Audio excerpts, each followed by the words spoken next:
Selam dostlar, sen ben Davran KZ. Bugün biz Şükürşülük degan multfilmni qarayapmiz.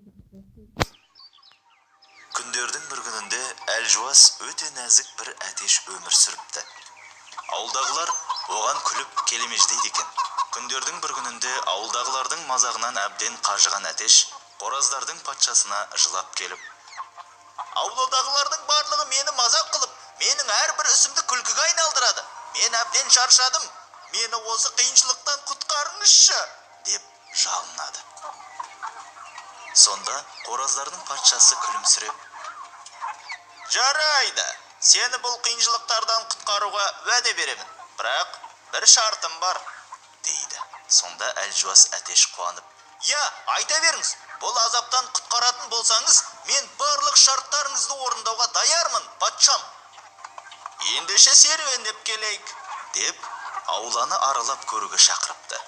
Екеуі аулаларда айнала бастаған кезде ол қораздар мен тауықтардың ірі денелі бір орында қимылдамай жатқан әтешке тамақ тасып беретіндерін көріп, соған ұқсас үлкен, күшті болуды армандады.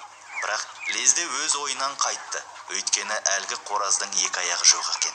Сондықтан басқа бауырларының мейірімі түсіп, оған тамақ апарып беретін еді. Сөйтіп, патша екеуі ауланы аралап кезуді жалғастыра берді. Кенеттен арық қораз екі аяғы күшті, үлкен әтешке басқалардың тамақты аузына салып беретін көріп: "Ей қораздардың патшасы, мен барлығы өзінен қорқып, аузына тамақ салып беретін ана үлкен әтеш сияқты болуды қалаймын", деді. Бірақ лезде өзінің ойынан қайтты. Өйткені жаңағы үлкен қораздың тұмсығы жоқ болғандықтан тамақтан алмайтын. Егер басқа қораздар мен тауықтар көмектеспесе, ол аштан өлетін еді. Екеуі солай ауланы айналып жүре берді.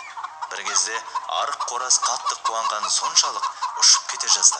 Себебі екі аяғы күшті, тұмсығы өткір қоразды көрген еді. "Патшам, мен мына қоразға ұқсағым келеді. Сол сияқты екі аяғым күшті, тұмсығым өткір болғанын қалаймын", деген сөздерін аяқтап үлгермей-ақ лезде өз ойынан қайтты. Өйткені әлгі әтештің екі көзі көрмейтін естіді.